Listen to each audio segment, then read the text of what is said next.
She stood at the window, the city lights a blurred constellation beyond the glass, each flicker a tiny decision made by someone else, somewhere. Her own decision, however, felt immense, a towering shadow threatening to engulf her. It wasn't a choice between right and wrong, but between two paths, each laden with its own uncertainties, its own potential for regret. Should she leave the comfortable, predictable world of her current career for a venture that whispered of passion but screamed of risk? The fear of choosing poorly, of looking back years from now with a knot of regret, was almost paralyzing. We've all been there, haven't we? Standing at a crossroads, burdened by the weight of a decision. Not just because of its immediate consequences, but because of the specter of regret that haunts our imagination. We worry about the what-ifs, the roads not taken, the perceived mistakes. But what if there was a way to navigate these moments with a profound sense of peace, to make choices without the bitter taste of "I wish I had"? This is where the ancient wisdom of the Stoics offers a powerful and enduring framework. It's not about predicting the future, but about mastering our present actions and our reactions to whatever unfolds. It's a path that liberates us from the tyranny of regret, allowing us to live with integrity no matter the outcome. The first step on this Stoic journey, when faced with a significant decision, is to gather facts. Imagine our friend at the window, Sarah, instead of spiraling into anxiety, begins to methodically investigate. This isn't about guessing, it's about clear-eyed, objective inquiry. What are the realities of her current situation?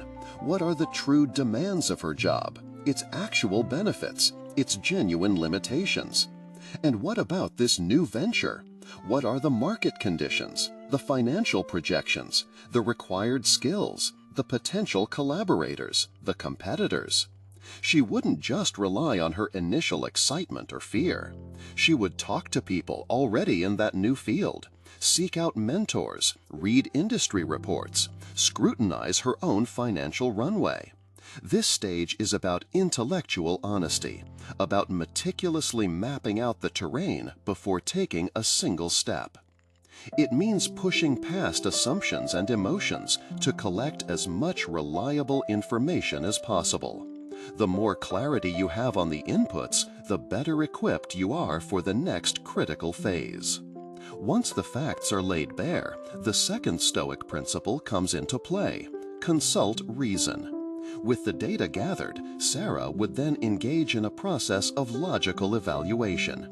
This is where she critically examines each option against her long-term goals, her resources, and her capabilities. It's about asking which path, based on the available information, offers the most logical route towards what I truly value.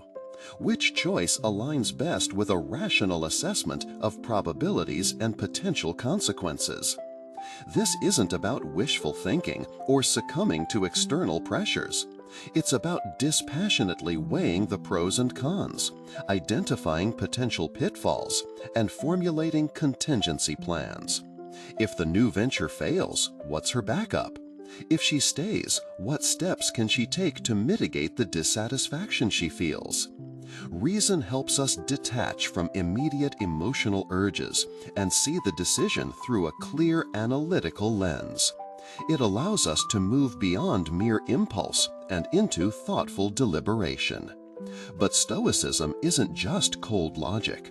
This brings us to the third and perhaps most profoundly liberating step: choosing with integrity. After gathering the facts and consulting reason, the decision must be made in alignment with our deepest values, our core principles, and what we understand to be virtuous.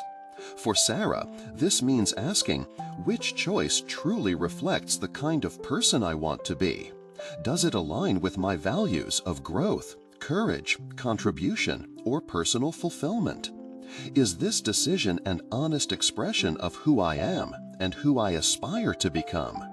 Choosing with integrity means acting in accordance with virtue, wisdom, courage, justice, temperance. It means making the choice that feels right, not just in the head, but in the heart, in the sense that it reflects your highest self.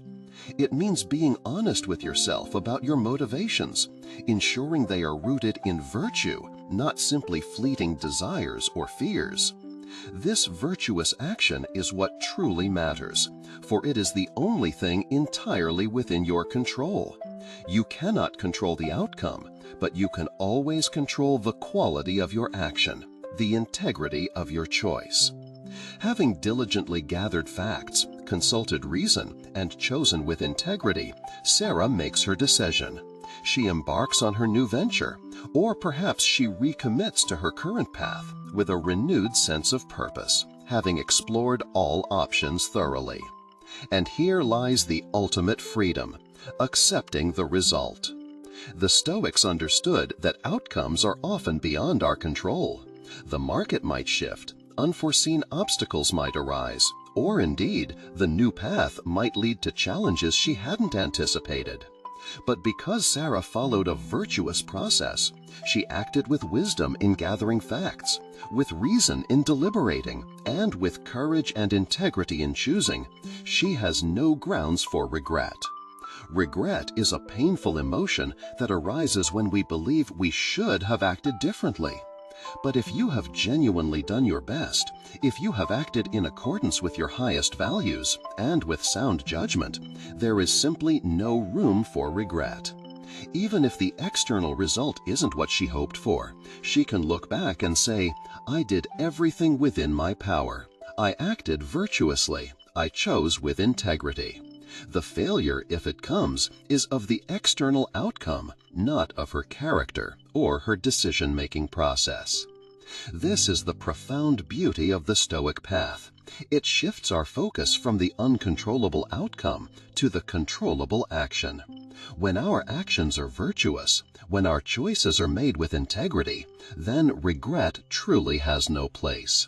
We become resilient, adaptable, and free, knowing that we have played our part fully and conscientiously. So, the next time you find yourself at a crossroads, remember the Stoic framework. Gather the facts, consult your reason, and choose with integrity.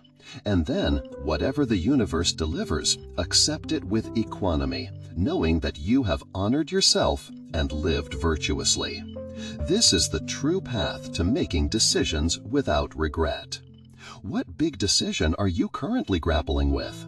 How might applying these Stoic steps change your approach? Share your thoughts in the comments below. If this perspective resonated with you, consider subscribing or following for more insights on living a thoughtful, purposeful life. Thank you for listening.